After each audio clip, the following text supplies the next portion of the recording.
Welcome to the Marketing Stir podcast by Stirista, probably one of the most entertaining marketing podcasts you're gonna put in your ears. I'm Vin, the associate producer here at Stirista. The goal of this podcast is to chat with industry leaders and get their take on the current challenges of the market, and we'll have a little fun along the way. In today's episode, Vincent and Ajay chat with Josh Anisfeld, VP of Digital Marketing at Heidrick and Struggles. He talks about how his company helps with culture shaping for all sorts of organizations around the globe. AJ is off to Hawaii, and Vincent reminisces about traveling himself.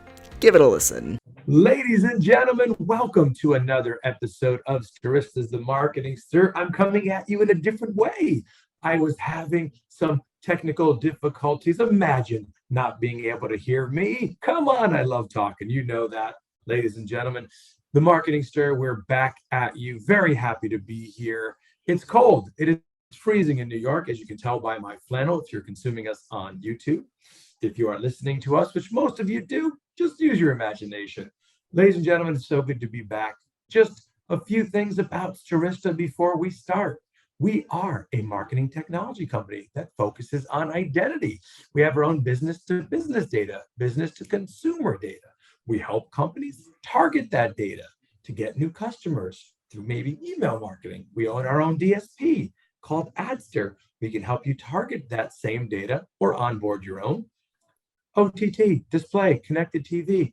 Email me, Vincent@Stirista.com. That is how confident I am. That's enough about Stirista. And then moving on to this next gentleman. We know him, we love him. I call him the San Antonio Slayer, also my CEO. Ladies and gentlemen, Mr. Ajay Gupta. What's up, Ajay? Hey, Vincent. Looking forward to Thanksgiving coming up here and a couple of days away from my vacation. So this is fun. I knew you were going to go there. I knew you were going to start talking about your vacation. Normally, I like hearing about your vacations because it's just another area in Texas that you're going to that I've never heard of, like Corpus Christi or South Padre Island. And this year, Hawaii, ladies and gentlemen. Let them hear it in the comments. He's going to Hawaii. That's awesome. How long are you going for? 6 days. Nice. It's going to be great. That's, you're having Thanksgiving there. I am, yeah. Hawaiian brunch. So we'll see what that's all about. Oh, I love it. The big pig roast. That would be awesome. I would love to do Thanksgiving that way. That is awesome. We were talking about it the other day. A lot of people go to Hawaii for their honeymoon. I went to Argentina and Santiago, Chile. And, I always wanted to get out there. So you have to give me some pointers. You got to let me know how it is. Yeah, I'll send you photos from the beach. It'll keep you entertained. Oh, yeah. I knew you were going to do that. I knew you were going to do that anyway. But it's great. I'm excited to be in San Antonio coming up in December. We have our second, hopefully, annual summit. It's a virtual summit, but it's going to be fun. We've got some great guests already confirmed for that. Some podcast guests, ladies and gentlemen, that you've already might have heard from. So be sure to stay tuned for that. I don't know if it's not really open to the public, so I don't know why I just said that in the Marketing Stir, but hey. Actually, it is this year. Oh, it is. Look at that. It is. So, email me for information on it. We've got a great one today, AJ. That's why no technical difficulty was going to hold me down. We've got a guest, a VP of Digital Marketing. I love that title. That wasn't a title that was around 20 years ago, ladies and gentlemen. If it was, that was cutting edge. But VP of Digital Marketing is so important. It is so valuable to our field. That's why we wanted to get this gentleman's take. His name, Josh Anisfeld. But let's get to him in a moment. He is the VP of Digital Marketing at Heidrick and Struggles. VP Digital Marketing. We're so happy to have that title on because we're always looking to learn more about that industry. Ladies and gentlemen, a warm Marketing Stir welcome. Josh Anisfeld. What's going on, Josh? Hey guys, how are you? Nice to be with you. It's nice to have you here. So great talking to you again. I'm away, I'm without my headphones. I feel like I'm lost, but I'm not. I'm here. I still get to talk with my hands. That's the most important thing as an Italian American, I think. Well, I'm sure there's other important things for Italian Americans, but at least for me. But Josh, so great to have you here. I want to get into a few different questions right off the bat. Heidrick and Struggles, talk to us about the organization. I'd love to also learn about your title within the organization there. Digital marketing, that's a title now, right? It's common now. 20 years ago, you don't see that title. No, it's pretty cool. It's a pretty cool title. I have to admit it myself. It's a fun one, and people always be like, "Ooh, digital marketing," and half the people think it's super cool. Half the people think I'm on Facebook all day. Yeah. So, and then the other half, the third half of the people, including my wife, has no clue what I do whatsoever, and doesn't even care to learn. Exactly. It's like I always like explaining things. Like people say, like if you're explaining it to your mom or dad, like this is what I do. That's always the best way, also to kind of break it down. It's like I was always explaining to my mom what I did. But well, so talk to us first. Let's get into Heidrick and Struggles. I'd love to talk about the organization there.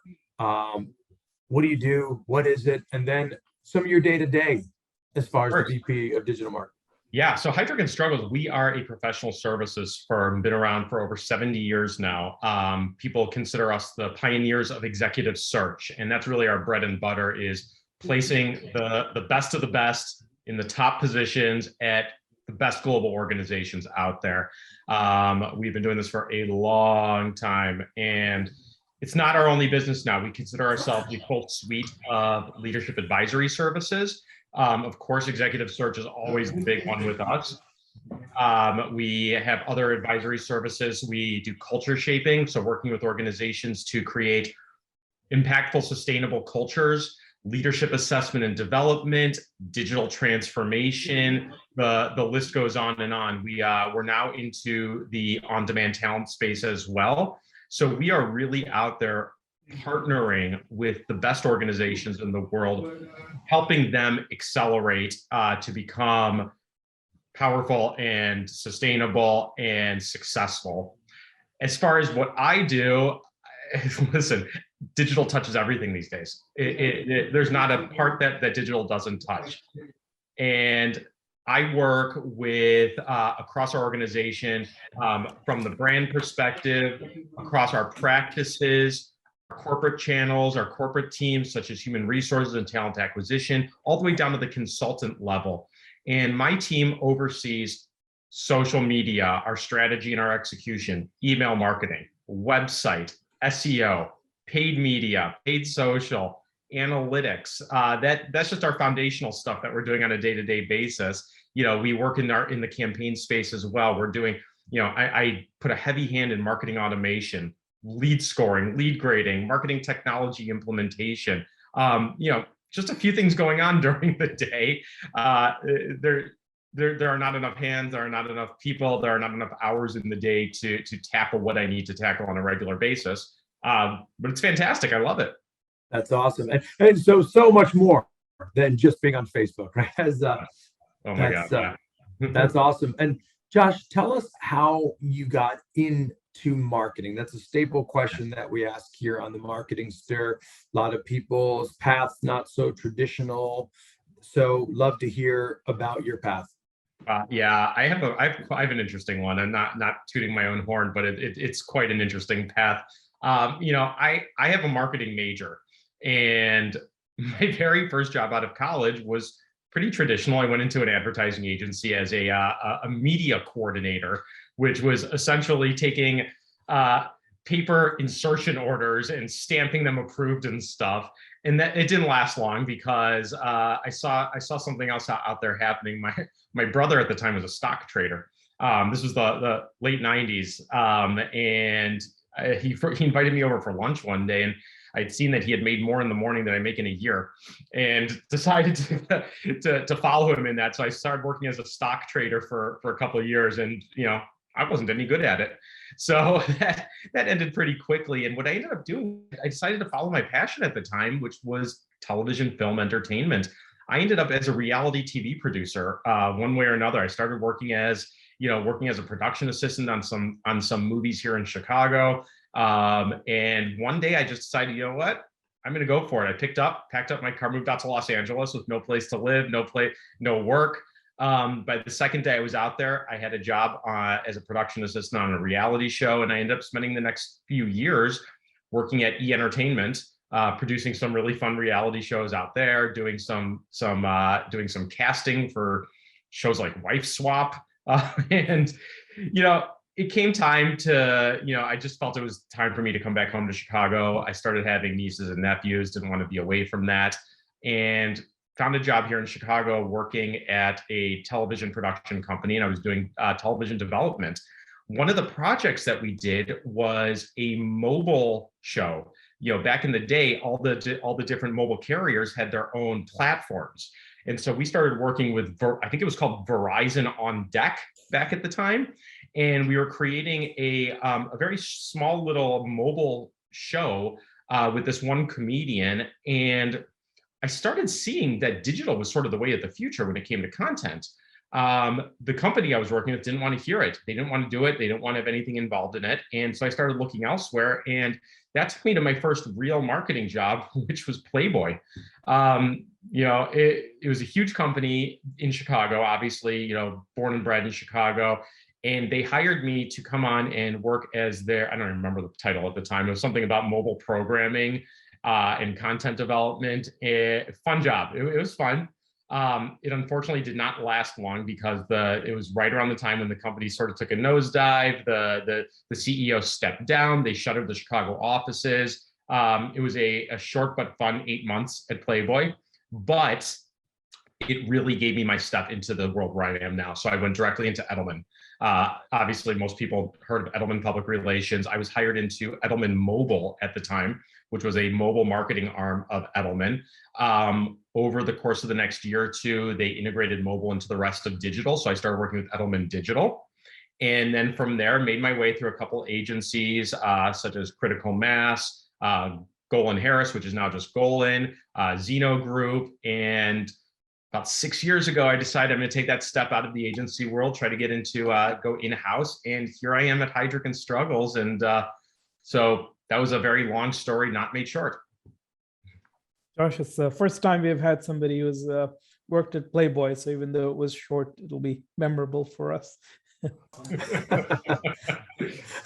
So kind of tell us a little bit about your current marketing stack. What are some of the software or technologies that you're personally a big fan of?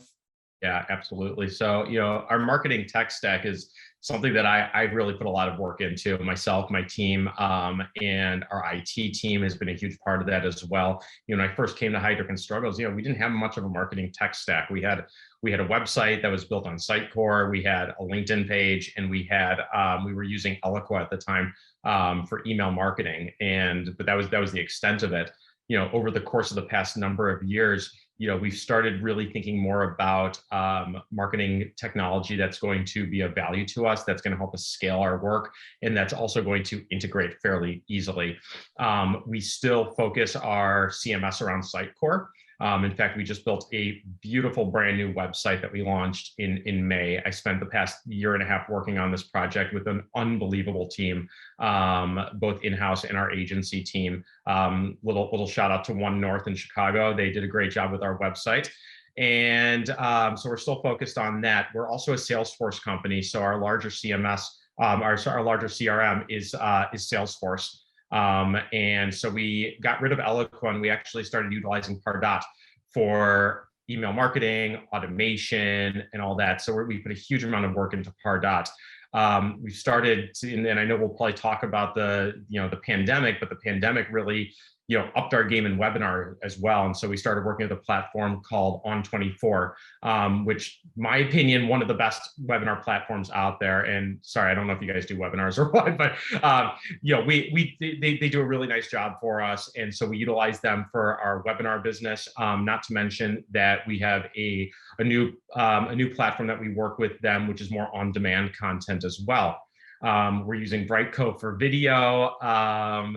We're all over the place. We're even, we even use a great platform called Simpler for our intranet. And we're putting a lot more focus into our employee advocacy as well. And we've been using, one of the great programs that I helped launch a number of years ago was our employee advocacy program. And we were using a platform called LinkedIn Elevate at the time, which was a LinkedIn tool. LinkedIn decided to shut down that service of theirs and that platform. So we've recently moved over to Sprout Social. So we use Sprout now for employee advocacy and their Bamboo platform for employee advocacy. And we're using Sprout for social media publishing and social listening. So yeah, we're sort of all over the place. That's great, Josh. On your LinkedIn, you mentioned being a disruptive marketer. What does disruptive marketing mean to you, and what makes marketing disruptive? Great question. To me, it's not complicated to define what disruptive marketing is. It's being the first to do something that people just haven't seen before. It's eliciting some sort of emotion or connection with people so that you sort of disrupt them. People, all of us, we're inundated with information, content, campaigns, and it takes something really special to break through all of that, to capture somebody's attention and get them to want to take an action. And it's not one size fits all. What's disruptive to me might not be disruptive to you or to the next guy over there, and vice versa. So, when you look at disruptive marketing, it changes on a daily basis. I mean, think about back to 2013. If you ask anybody, about real-time marketing, they're going to bring up the whole Oreo thing at the Super Bowl, the blackout Oreo thing. It was disruptive in that moment and at that time. And it got a lot of attention for Oreo and a lot of attention around social media. And the problem, though, is that everyone wanted to jump onto that. And every brand started trying to be disruptive by doing the same thing, by doing real-time marketing. It worked for some people. It didn't work for others. I remember when the movie Sharknado came out, it was I believe the number one trending Twitter conversation like ever. There was more talk on Twitter on Sharknado because they were doing real-time marketing around it. By the next year, it wasn't so disruptive anymore. Every brand was doing it. It was almost expected. And when something's expected, it's not so disruptive anymore. So to me, being a disruptive marketer, it's constantly ideating, coming up with new ideas, taking chances. It's not sitting by the sidelines waiting to copy what other people are doing just because it was successful for them, because by then it's not disruptive anymore. And I want to continue with that, Josh, because of your experience in marketing and what you just said. Advice for people: how does one become proactive in marketing as opposed to reactive? Mm-hmm. Yeah, it's easier said than done. It really is. We see that on our end. A lot of it has to do with your resources and the your current needs. We're a really small marketing team comparatively. We're powerful. We do amazing work, but I think we're only about a 13 or 14 person global marketing team serving an organization of 2,400 people. So we are inundated with requests of people needing things. So it's always a great question. How can we get ahead of that 8 ball? Be more proactive with our marketing. And it requires the time, it requires the resources. But to me, the best way to be proactive is through insights. If you have a team that is out there keeping your pulse on the industry, on your customers, on your clients, what is going on in their world, not necessarily specifically their business, which is important too, but if you have a pulse on their world and you could start to be a bit more forward thinking on what is going to impact you tomorrow, the next day, or the next year, it gives you that time to think a little bit. And how can we get ahead of this versus something in the industry is blowing up right now? We should probably create a piece of content around it because there was a huge conversation yesterday. That's being reactive. But if you can start to, kind of look into that crystal ball a little bit and use those insights, the data, the trends, like I said, we are inundated with information. There's no lack of it out there. You just have to find the right information, see what's happening, and try to think about how can you disrupt this and sort of just get in front of it before it's really impacting your clients so that they know that you're already there. And you also mentioned, Josh, that you mentioned some great tech stacks there. Salesforce, Pardot. We use those ourselves. On24, show them some love. I know they're doing great things. I attended their Webinar World Conference one time. I wanted to talk about webinars because we had a lot of people on the podcast say that webinars and thought leadership really helped their clients and also helped themselves with getting more interest in their companies, right? I have some people who are like, well, we used to do a webinar, we had 43 people. During the pandemic, we had 500. We had to get a whole new platform, I think, because there was that thirst for thought leadership. Talk to me about some of the tactics you took, webinar being one of them, what advice out there, but also how you had to market differently during the pandemic, what you did and what succeeded. Yeah, those all great questions. Listen, I'm a big fan of webinars. I think they're incredibly powerful tools for a number of reasons, both from awareness of your company, awareness of the employees in your company, building the relationships. And listen, there's no black and white way of doing a webinar. We've done webinars where we actually do co-created presentations with clients. So that's more of a co-creation type webinar where you're giving showing a slide deck or whatever it might be, and you're each taking a part in it. And we've done the more roundtable type stuff, the interview type stuff. To me, the most important thing in a webinar is that the end viewer is going to learn something from that they are not going to get elsewhere.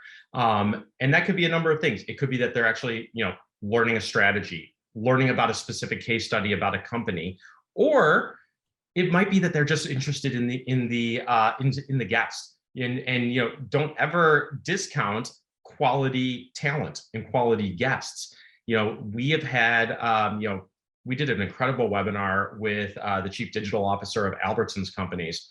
And, not only were they discussing some fantastic case study work and, stuff about digital transformation, but, that's a big name and a big company, and people want to know, what are those companies doing?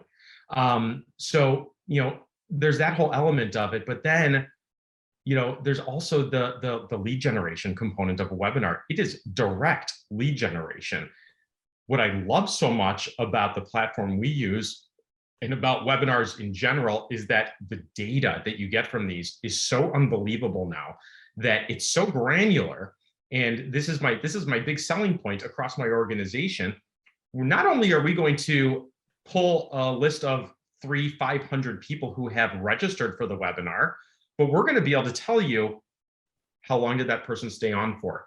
If we're doing a poll, what did every single person answer in that poll? If we're going to ask questions, what did every single person ask and answer in those questions? For people out there, for the marketers, we're not just doing that to keep people on the line for 30 minutes or an hour. We're doing that because at the end of the day, we're going to segment our outreach and our business development post-event communications based off of what those people have done. We're going to look for our high priority people, the CEOs, the CHROs, and we're going to say, okay, did they ask a question that we didn't get to answer? No. Well, let's do a personal outreach then. Let's answer their question. Let's send them a piece of content that is right aligned with how they answered a polling question, or a piece of content that they already downloaded. It's about segmentation. It's about personalization for me.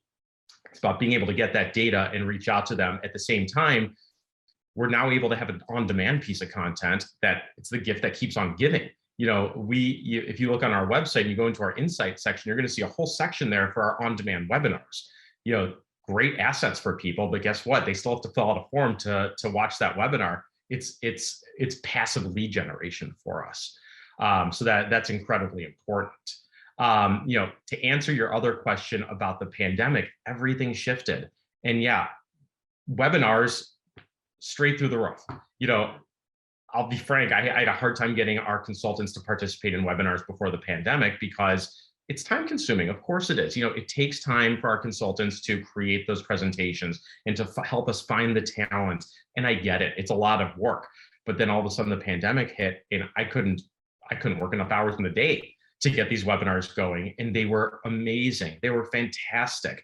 And yeah, you're right. Before, where we were getting maybe like 100, 200 registrants, all of a sudden we were getting 500, 600. One of ours, we even got almost 1,200 registrants for a webinar that we were doing. It was amazing. Beyond the webinars, though, where we had to really put some focus and pause, was showing our clients that we can still partner with them and drive success virtually. It's a big question that people ask: how do you hire in a virtual world? You know, a company, you know, how do you hire a CEO that you've never met in person? It's a great question.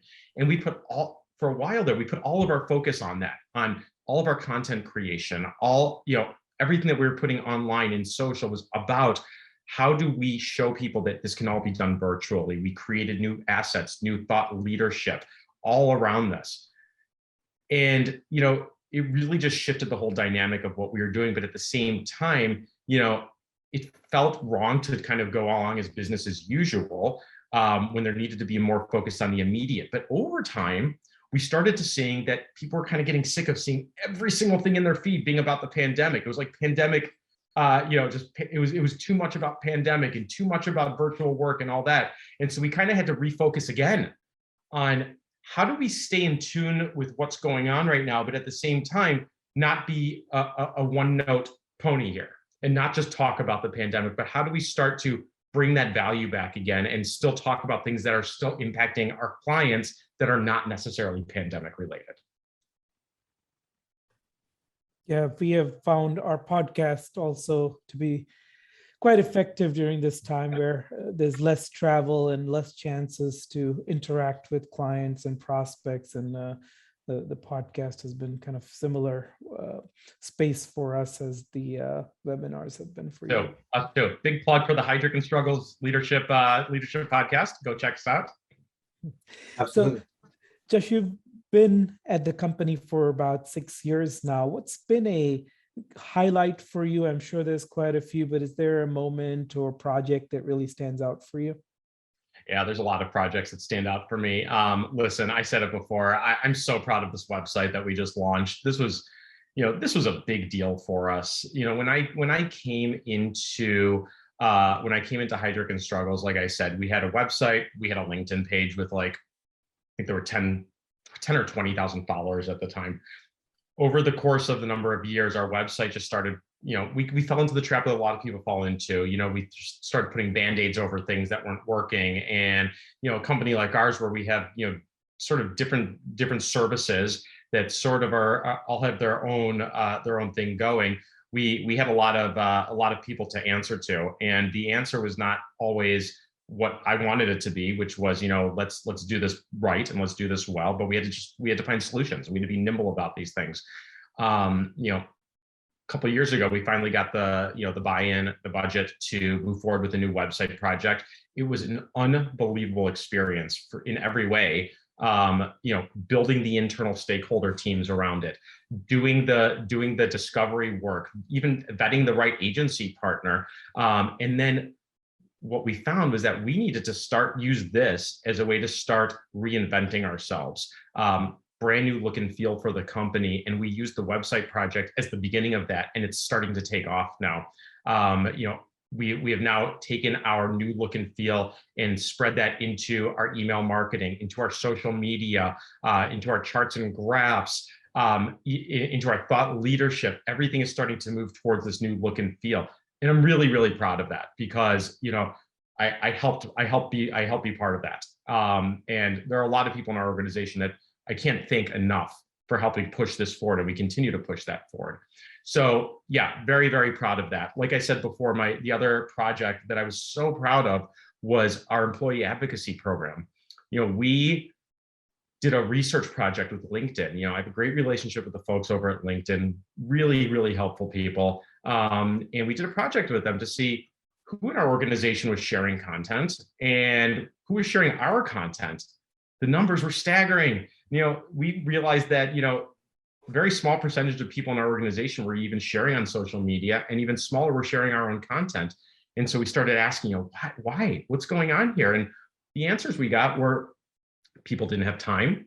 People didn't know where to find good content. People didn't think that the content they saw was relevant. And the answer was so obvious. utilizing an employee advocacy platform. Like at the time, it was LinkedIn Elevate.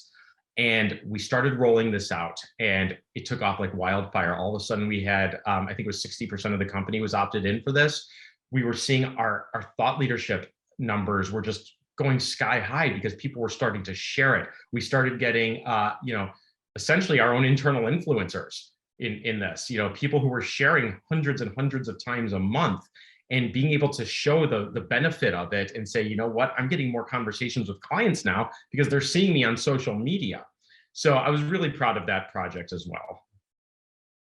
I'm going to have to look into this myself, Josh. We are trying to do the same thing, get more people to start sharing content. So, so one of the things, the company has been around for a long time.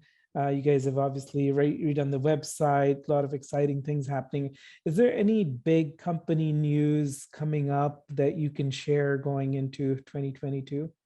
Yeah, I'm not going to go there, but what I will, a lot of stuff that we can't talk about yet. Sure. There's a lot of great stuff coming in 2022. I'll tell you that. One of the things though that I think that is really important to note, probably the biggest announcement that we made this past year was our acquisition of a company called Business Talent Group. And Business Talent Group is one of the largest, most preeminent marketplaces for on-demand talent.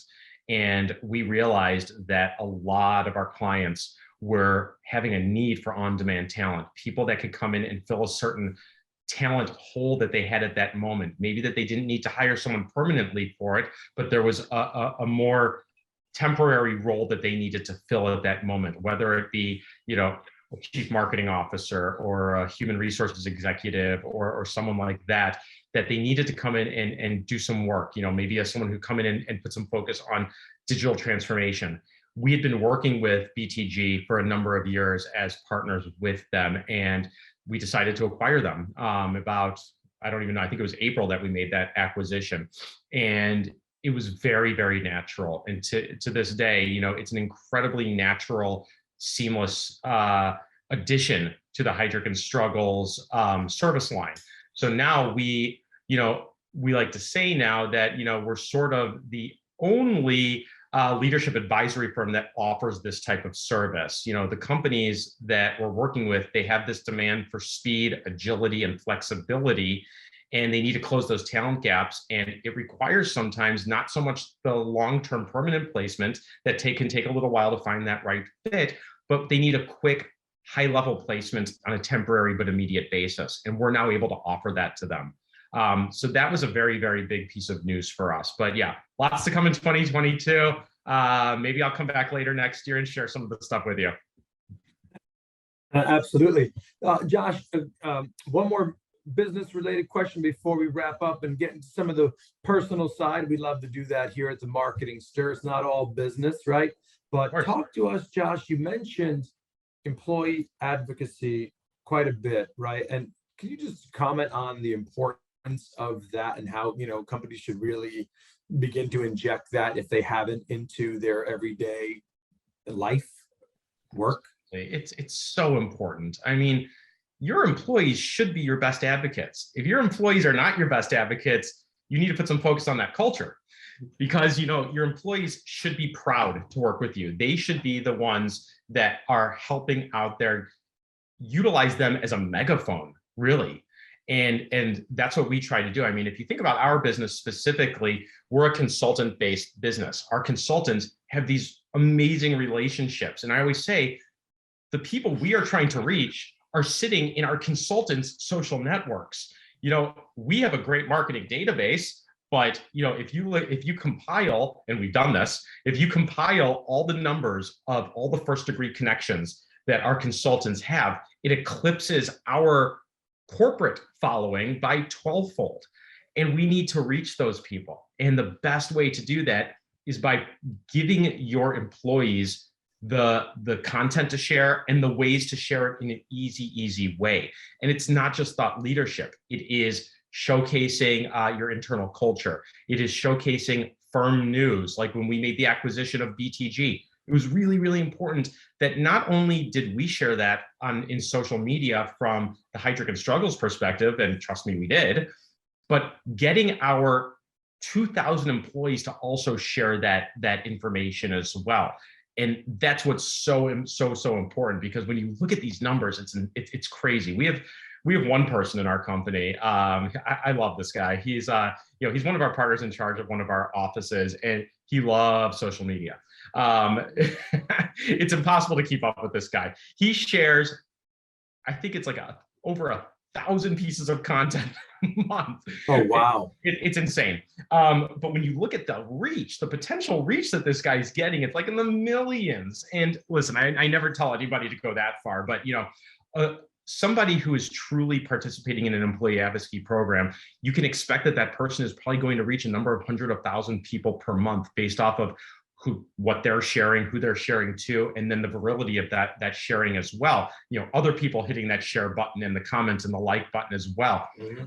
It's super important for the organization, but it's even more important, especially in a business like mine, where consultants are doing their own business development. It keeps you with an ongoing drumbeat of visibility in the social media world. It shows that you are bringing information to people, relevant information, and you are showcasing insights and thought leadership, and that you will be top of mind when they say, you know what, I need to speak to someone about digital transformation.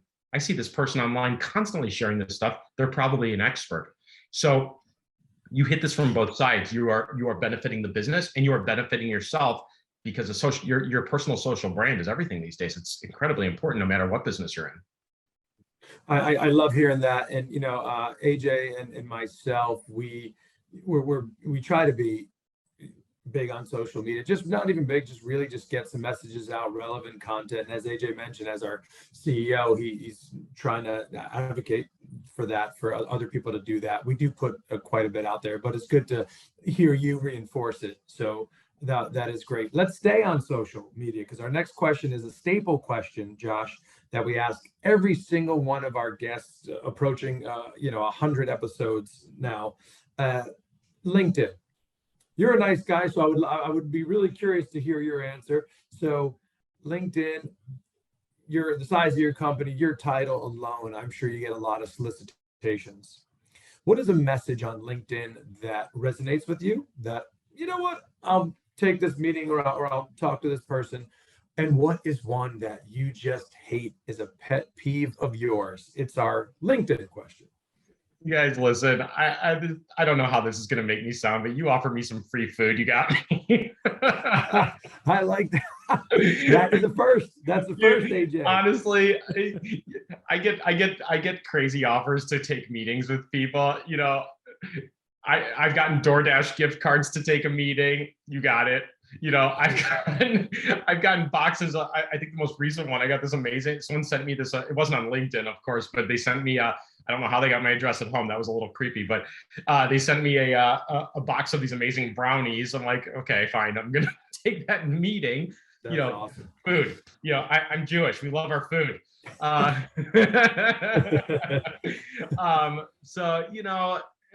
Listen, I know who I want to speak to, and I know who I don't. I'm not going to just take a meeting because they're giving me free stuff. But at the same time, I can't take every meeting that every vendor in the world wants to have with me.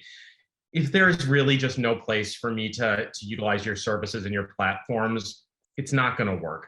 What really drives me crazy are the LinkedIn messages from people who are offering me the services that our company already offers. And I get those constantly. Can we help you with your executive search? It's kind of what we do. Yeah. Can we help you with your email marketing? Kind of got it covered already. People need to do their research into what you do, and see if there's even a right fit. I love a good technology. I love the new shiny coins and these new shiny toys out there. Mm-hmm. I like seeing that stuff. If you have an innovative new platform and you want to show it to me for 30 minutes, and it's in line with the my needs of my marketing technology, yeah, I'll usually take a look at it, because it never hurts me to look at a new platform and a new technology. It only helps me, actually, and I like that type of stuff. The other things that drive me crazy, I'll tell you right now, this is constant, and this is more over email than anything, is, someone wants to send me a cold email. That's fine. That's good. If I don't respond, sure, give it one more shot. Go for it.